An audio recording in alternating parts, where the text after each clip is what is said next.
When Life Gives You Tangerines, a complete summary. Hi everyone, and welcome back to my channel. Today, I'll be summarizing the heartwarming and emotional K-drama When Life Gives You Tangerines. This show was released on Netflix in 2025 and stars IU and Park Bo-gum in the lead roles. It has a total of 16 episodes and takes viewers on a beautiful journey through love, family, sacrifice, and resilience. Please keep in mind that this is a summary, not a review, and is based on my personal understanding and interpretation of the series. I might not mention every single scene, but I'll cover all the key storylines. Spoiler warning: this video contains major spoilers from the entire show. So if you haven't seen it yet and want to experience it fully, I recommend watching the series first before coming back here. Alright, let's dive in. A-sung lives on Jeju Island and is the daughter of a haenyeo, a traditional female diver. They were poor. A-sung's mother sent her to live with her paternal grandmother to ensure she received a proper education. However, when her mother realized A-seun was being treated unfairly there, she took her back. Since then, A-sun has lived with her mother, who is proud of her for doing so well in school. Her mother wants a better life for her, one where A-sun can finish her studies, follow her dreams, and not be forced into a life of servitude to her in-laws, as she was. Tragically, A-sun's mother passed away from an illness. After her death, A-sun lived with her stepfather. She had planned to leave, but her stepfather kept asking her to stay a little longer because she was such a hard-working girl. She plowed the fields and took care of her younger siblings. Eventually, her stepfather met someone new. When it came time for A-sun to go to college, she asked him to fulfill his promise of sending her to school, but he was bluffing all along. A-sun was furious. She had worked tirelessly for his family only to be deceived. With no one else to turn to and nowhere to go, she made the bold decision to leave the island and head to Seoul. She left with Kwon-sik. Kwon-sik, her childhood friend, has always loved her. He stood by her when she was mistreated and brought her food and fish after her mother died. He followed her around, always trying to make her life easier.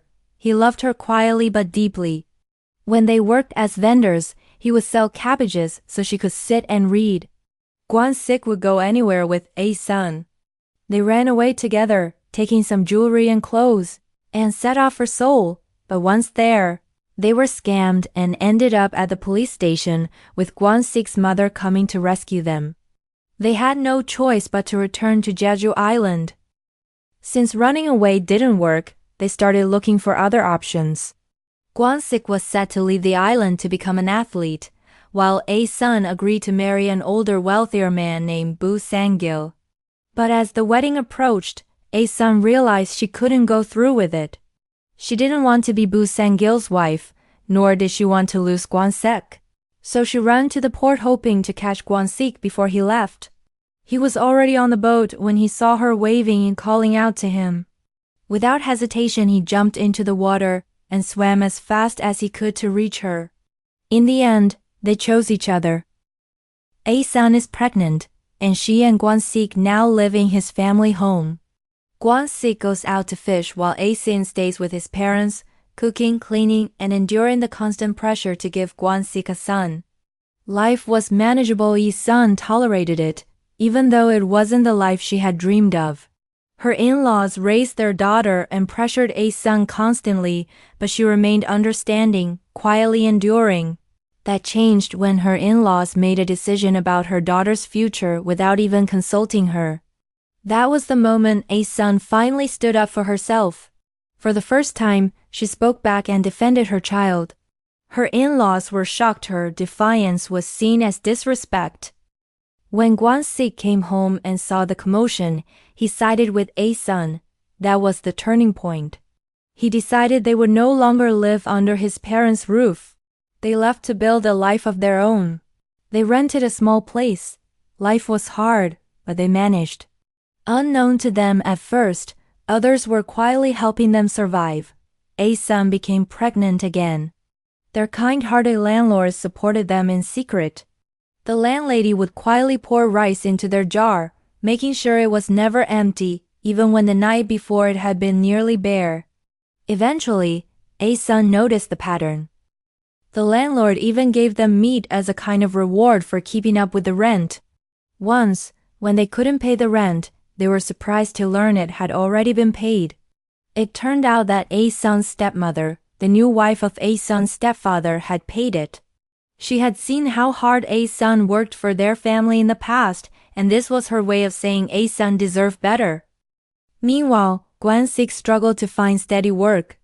The only person who would hire him was Bu Sang-gil, a man who held a personal grudge against him. He made Guan-sik's job unnecessarily difficult. Guan-sik would come home injured, eventually falling ill with a fever that lasted for days. Still, he said nothing to A's son, not wanting her to worry. When A's son eventually discovered the truth, she was furious. She went to confront Bu Sang-gil, shouting at him, filled with pain and helplessness for what her husband had endured. With things becoming more difficult, A's son found herself with no choice but to visit her grandmother. She didn't beg, she simply sat and cried. Her grandmother understood without words.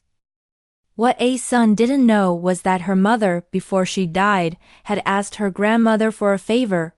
She told her that A's son was strong, but if there ever came a day when she broke down and came for help, she wanted her mother to promise she'd be there, so her grandmother fulfilled that promise. She gave them her savings so Guan-sik could buy his own boat. Now, Guan-sik is the captain of his own vessel, and they are finally beginning to build a life on their own terms. A's son gave birth to a son, and then another. Now, she and Guan-sik have 2 sons and 1 daughter. Life began to improve. They were finally able to buy a house of their own, and no longer had to rent. But tragedy soon found its way into their lives. One day, the weather was particularly bad. A's son was at home feeding her 2 sons when someone came rushing in with news her daughter, Jia Myong, had been in a bike accident. Panic overtook her.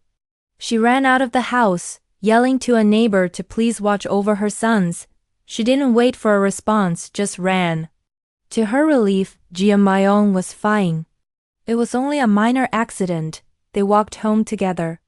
But when they got back, the 2 boys were gone. A's son's panic returned. Thankfully, the older son was soon found. One of the neighbors had taken him in. A's son held him, her heart pounding, then asked, "Where's your brother?" The boy looked confused. "Isn't he at home?" He wasn't. They searched. The wind howled, the rain poured, and the waves crashed violently by the shore. The neighbors joined in the search. A's son finally found her youngest son by the seashore lifeless. Guan-sik arrived soon after, only to see A's son cradling their pale, cold child, her face blank with shock. Their youngest had drowned. A's son was consumed by guilt. Before she left, her son had asked her for a hug, and she had been too panicked to give him one. She had also taught her children to wait by the shore to see their father's boat returning. Maybe that's why he had gone there. It took them a long time to recover from the loss. The grief hung heavy in their home, touching everyone. But they had to carry on for the sake of their remaining children. A's son and Guan-sik continued to raise Jia Myong and their son. Jia Myong got into Seoul National University. A's son was incredibly proud of her. Their son, however, struggled. He got into trouble, often hot-headed, impulsive, and nothing like his mother. Eventually, he fell in love and got a girl pregnant. A's son and Guan-sik were shocked and angry at first, upset with their son for being so irresponsible. But as time passed, they came to accept the child and embrace their role as grandparents. The girl he had gotten pregnant turned out to be none other than the daughter of Bu Sang-gil. Outraged by the relationship, Bu Sang-gil disowned his daughter and kicked her out. With nowhere to go, she ended up living with A's son and Guan-sik. And so, their home grew again with new life, new tensions, and in spite of everything, new beginnings. Meanwhile, Jia Myong is in college and dating a good man. She is deeply in love with him and doing well in her studies. There was a time when she was sent to Japan, which required the family to sell their old house and move to a new place in order to support her. Ji Ma-young is now about to marry her longtime boyfriend. However, there's a problem. He comes from a wealthy family, and his mother obviously doesn't like her. As the wedding preparations moved forward, the groom's mother was rude and looked down on Ji Ma-young's family. Eventually, Ji Ma-young couldn't take it anymore and called off the wedding. To mend her broken heart, she returned home, where A-sun and Kwon-sik took care of her until she was ready to move on again. Meanwhile, Ji Ma-young's brother was struggling. He got involved in a shady business deal with a partner who ran off, leaving him in prison. He had a heated argument with Kwon-sik, where he vented his frustrations about always being compared to his sister. He felt neglected and unappreciated, believing that whenever he did well, Ji Ma-young always outshone him. Despite the tension between them, Kwon-sik still worked tirelessly to help his son. He tried to secure a loan but was rejected. In the end, he sold his boat, his main source of income, to bail him out. Without the boat, their livelihood was threatened, but they persevered. Not giving up, Kwon-sik took a risk and decided to start a business. He leased a property with plans to open a restaurant. Initially, they were hopeful, especially after the developer assured them that the area would be commercialized soon, with a golf course being built nearby. However, it turned out to be a scam. The building was located in the middle of nowhere, and there were almost no customers. They soon found themselves in a financial bind, unable to pay the bills because Kwon-sik had invested everything into the project. Just when it seemed like there was no way out, Ji Ma-young stepped in. She had managed to borrow the money needed to keep them afloat. By then, Ji Ma-young was married. She had married another man, the one she had worked with while studying and working at a cinema. They had lost touch for a while, especially after Ji Ma-young started dating her ex. But when she decided to go see a movie at that cinema, she and the man crossed paths again. It turned out he had always been waiting for her. He had never forgotten her and had promised himself he wouldn't let her slip away this time. He pursued her, won her over, and earned the approval of her parents. His family also adored Ji Ma-young, and they married soon after. After Ji Ma-young gave the money to help resolve their financial troubles, tensions boiled over. She had an argument with her mother, venting her frustration, and Kwon-sik, angry at her tone and disrespect, scolded her. Ji Ma-young, hurt, cried and stormed off.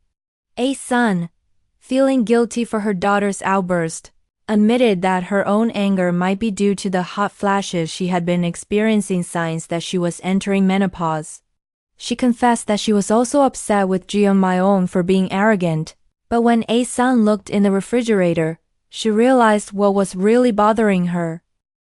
Ji Ma-young had left something in there, a sign that she was pregnant. Suddenly, everything clicked. Ji Ma-young was going through a tough time as well. Despite their challenges, they pushed through. The restaurant business, which had seemed like a pipe dream at first, began to thrive. They marketed aggressively, handed out flyers, and even offered deliveries. More importantly, Kwon-sik's kindness toward others finally started to pay off. Years ago, while Kwon-sik was fishing, he had rescued a woman from drowning. He took care of her without taking advantage of her, respecting her privacy and ensuring she was safe. That woman turned out to be a famous actress. She remembered Kwon-sik's kindness and years later, returned to find him still working at the port.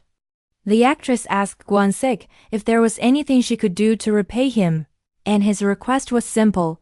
He wanted her to visit his restaurant and promote it. She agreed, even though she didn't typically eat seafood. The actress praised the restaurant, claiming it was her favorite and her go-to spot, encouraging others to try it. The actress assistant hinted that the actress's visit could be misunderstood by Kwon-sik's wife. However, A-sun was well aware of everything and didn't mind at all. In fact, she was proud of her husband. She knew how hard he worked and how his kindness had come full circle. The actress's endorsement meant a lot to the family, and A-sun was genuinely happy that her husband's good deeds were finally being recognized. By the time Ji Ma-yeon reached middle age, she had built a successful career, running her own company. Despite her success, she reached out to her mother for help when her own child began giving her a hard time. Ji Ma-yeon wanted to give her parents a gift. She suggested they all go for a full health checkup to ensure that her parents were in good health. She accompanied them to the hospital as her gift, hoping to take care of them in return for all the love they had given her. Everything went well for A-sun, but for Kwon-sik, there was troubling news. He was diagnosed with cancer. The family followed through with his treatment, but as the days passed, Kwon-sik grew weaker and weaker. Despite his declining health, Kwon-sik's family took care of him, especially A-sun. She never left his side, always accompanying him to the hospital, making sure he received the care he needed. On one visit, however, the hospital staff was rude and inconsiderate toward A-sun. They gave her a hard time, confusing her with their procedures because she was unfamiliar with the process. Kwon-sik, watching this unfold, became visibly upset and worried about his wife. He didn't want her to be mistreated, especially while she was already going through so much. When a staff member refused to help A-sun because she had the wrong number, Kwon-sik lost his patience. In a rare moment of fury, he yelled at the staff, demanding they treat his wife with more respect. It was then that Ji Ma-yeon arrived, just in time to witness the tension. Seeing her father's distress, Kwon-sik insisted that she be there for every hospital visit from then on, ensuring that her mother would always have someone by her side. As Kwon-sik's cancer progressed, he became frail and was sent home, his family overwhelmed with emotion. Even their rebellious son and his wife, who had often caused trouble, were visibly upset and cried. Kwon-sik had always treated them kindly, and now they were facing the loss of a man who had been a rock for them all. In his final days, Kwon-sik worked quietly on fixing up the house, ensuring that AC would be comfortable even after he was gone. His thoughtfulness, even in the face of death, showed how deeply he cared for her. When Kwon-sik passed away, it was only A-sun left in the house, surrounded by silence. The loneliness was overwhelming, and sadness filled every corner of their home. She missed the man who had taken care of her all their lives, even when they were young. Despite her grief, A-sun began learning how to live without him, learning to navigate life without the steady presence of the man who had always been her protector. A-sun found solace in teaching at the retirement home. It became a place where she could share her wisdom and find purpose. She also published her poetry. Her children, though living their own lives, made sure she was well cared for, visiting her often. Ji Ma-yeon, in her own way, kept her mother's memory and legacy alive. She compiled A-sun's poems, scanned their family photos, and submitted them to a publisher. When the chief editor Chloe H. Lee read the poems, she was moved to tears. She saw so much of A-sun's late mother in the words, the pain and beauty of life reflected in every line. Chloe, whose own features resembled A-sun's late mother, felt a deep connection to the poems. And that's the end of the summary for When Life Gives You Tangerines. What did you think of the story? Did it move you as much as it did me? If you enjoyed the summary but haven't seen the show yet, I highly recommend watching it on Netflix. It's definitely worth experiencing in full. Thanks so much for watching. If you enjoyed this video, don't forget to like, subscribe, and hit the notification bell so you don't miss out. I regularly post summaries of movies, dramas, and novels. See you in the next one.